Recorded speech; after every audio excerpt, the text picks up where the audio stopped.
Selamat siang Tribuners, bagaimana kabar Anda siang hari ini? Senang sekali saya Ilu Devi Sania dapat kembali berjumpa dengan Anda. Kali ini dalam program Highlight Koran Tribun Timur edisi Senin 8 Januari 2024. Beragam berita menarik tersaji untuk Anda dalam Koran Tribun Timur edisi hari ini. Di antaranya di halaman pertama ada berita dari debat calon presiden 2024 tadi malam. Prabowo tuding Anies tak berhak bicara etik. Nah, Tribuners, debat calon presiden atau capres kedua di Istora Senayan, Jakarta pada Minggu 7 Januari 2024 berlangsung seru. Para capres khususnya Prabowo Subianto dan Anies Baswedan terlibat konfrontasi terbuka di atas panggung. Sejak pembukaan debat dimulai, suasana mulai memanas. Anies Baswedan yang tampil membawakan visi misinya mengenai pertahanan dan keamanan, hubungan internasional dan globalisasi, serta geopolitik dan politik luar negeri langsung menyerang Prabowo. Dalam pemaparannya, Anies menyoroti nasib sebagian prajurit TNI yang tidak memiliki rumah dinas. Sementara Menteri Pertahanannya memiliki rumah dan tanah seluas 340 hektar. Belakangan data yang disebut Anies itu diralat dan menyebutnya dengan 340.000 hektar. Dari sinilah perdebatan seru berlangsung. Prabowo pada kesempatan lainnya secara terang-terangan menyatakan Anies Baswedan tidak berhak membahas masalah etika. Kemudian ada poin-poin debat ketiga capres yang berhasil di-highlight oleh redaksi Tribun Timur. Yang pertama ada Anies Baswedan dengan 11 poin. Yang pertama, jika terpilih sebagai presiden akan mengembalikan posisi Indonesia menjadi pelaku utama di konstelasi global. Kemudian membuat Indonesia kuat di segala bidang. Yang ketiga, Indonesia harus menjadi panglima diplomasi. Yang keempat, ia menyayangkan utang negara digunakan untuk membeli alutsista bekas. Yang kelima, utang ideal Indonesia maksimal 30% dari GDP. Caranya menatap memperbesar GDP-nya. Yang keenam, perlu ada perluasan wajib pajak untuk memperkuat GDP. Yang ketujuh, belanja alutsista tidak boleh melibatkan korporasi yang punya masalah korupsi.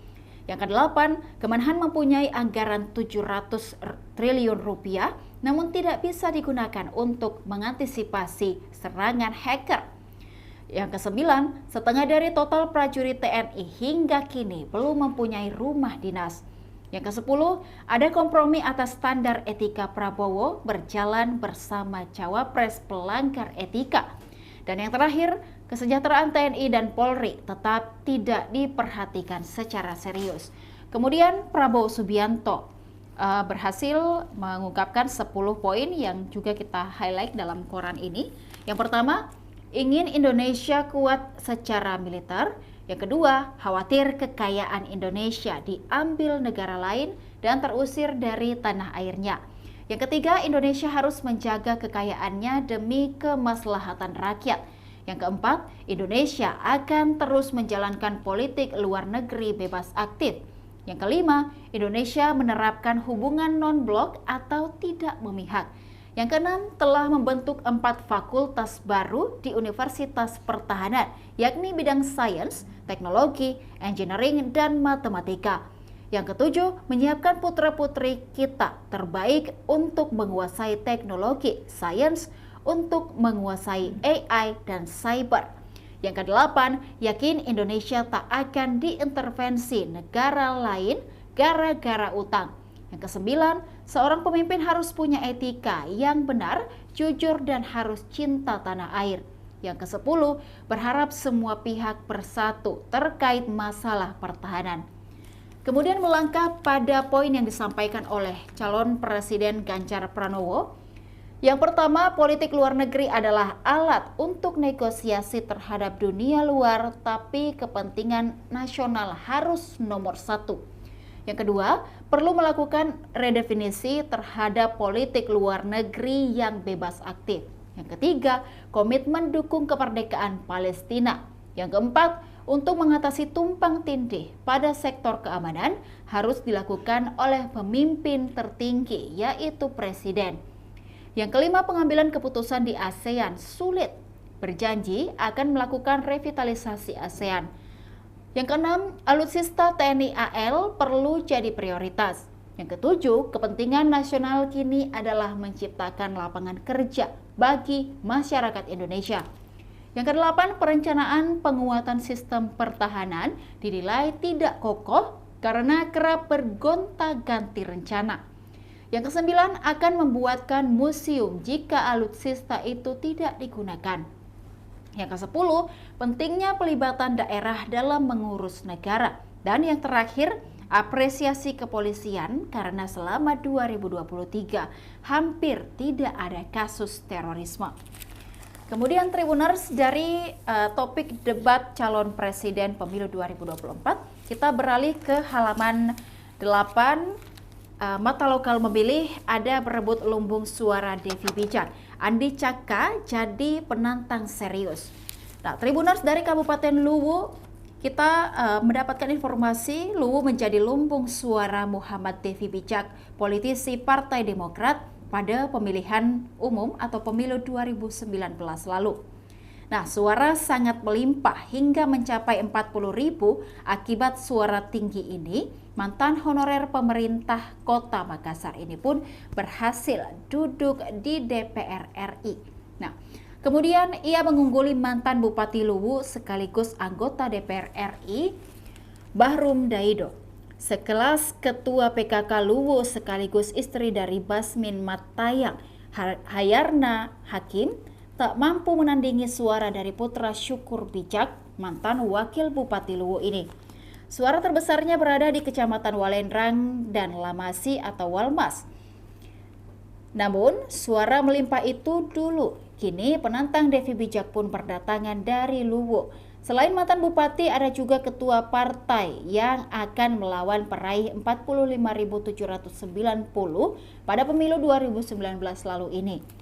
Partai Kebangkitan Bangsa atau PKB mempunyai pencari suara baru. Ia adalah Amran, mantan anggota DPR RI dari Partai Amanat Nasional. Amran masuk jadi penantang pada detik-detik akhir pengumuman daftar calon tetap atau DCT awal November 2023 lalu.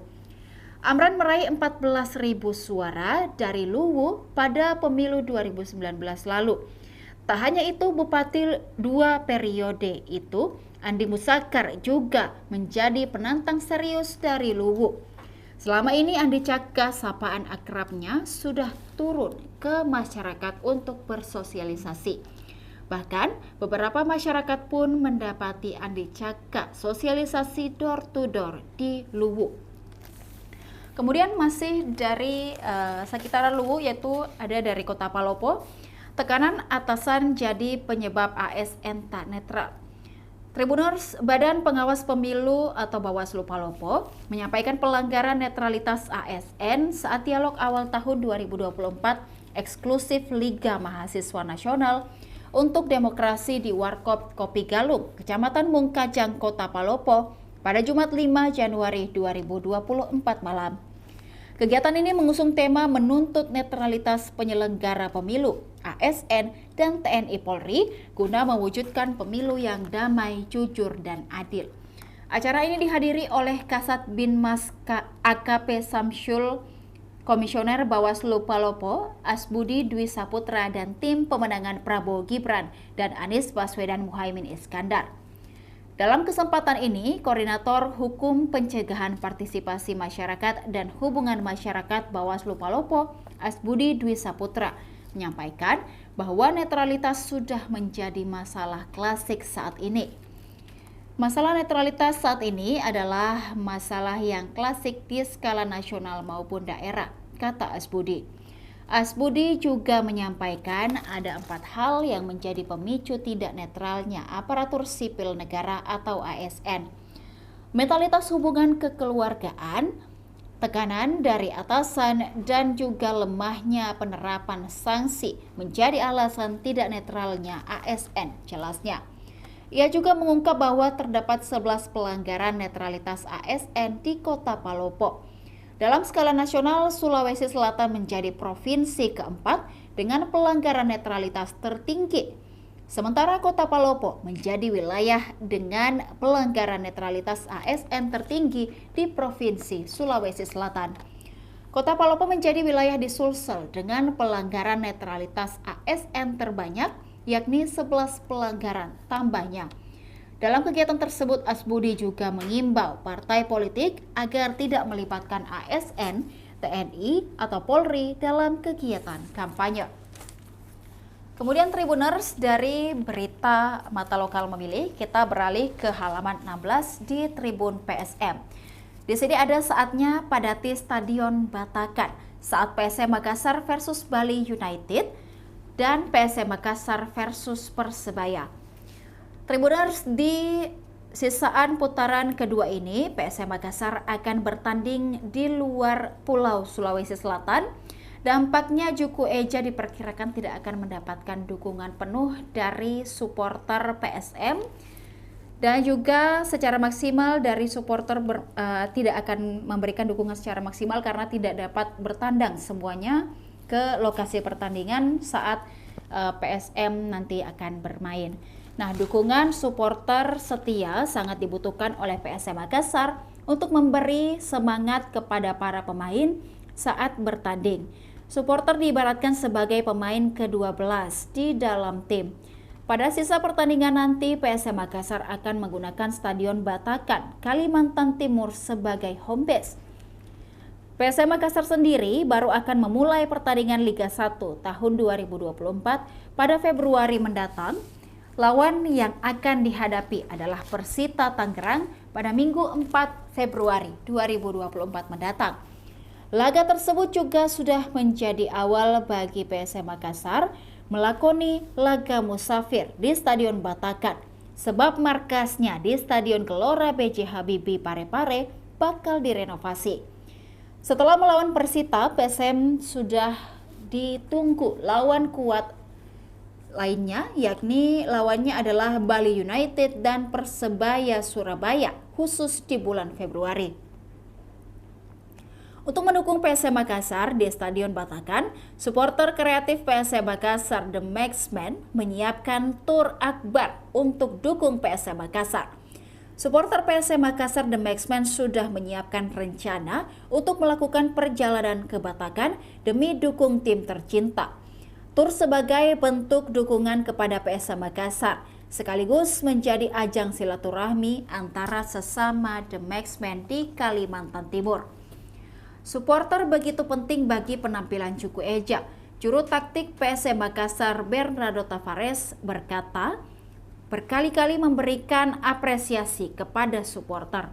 Dengan adanya rencana tur akbar ini, Tavares akan full senyum. Pasalnya, walaupun bermain di luar Sulawesi Selatan, supporter tetap hadir memberikan dukungan. Sekretaris Jenderal The Maxman Indonesia, Mustafa, mengatakan sudah menyiapkan rencana tur akbar itu. Memang, laga yang dipilih pada pekan ke-25 dan pekan ke-26 untuk memaksimalkan dukungan supporter kepada pasukan Rembang. Tribuners, masih banyak berita yang terdapat dalam koran Tribun Timur edisi Senin 8 Januari 2024. Bagi Tribuners yang ingin membaca secara keseluruhan, Tribuners dapat mendapatkan koran Tribun Timur di agen-agen terdekat dan di agen-agen terdekat maksud kami, dan juga untuk berlangganan 1 bulan sejumlah Rp80.000 dan juga 1 tahun sejumlah Rp1.000.000, Tribuners dapat menghubungi hotline subscriber di 0411-811-5500 atau WhatsApp untuk Tribun Family Card di 081-1413-5555. Tribuners, demikian highlight koran Tribun Timur edisi Senin 8 Januari 2024 kali ini. Dan saya Ilu Devi dan seluruh kru yang bertugas pamit undur diri. Tetap saksikan berita-berita menarik lainnya hanya di kanal YouTube dan Facebook Tribun Timur, Mata Lokal Menjangkau Indonesia. Sampai jumpa.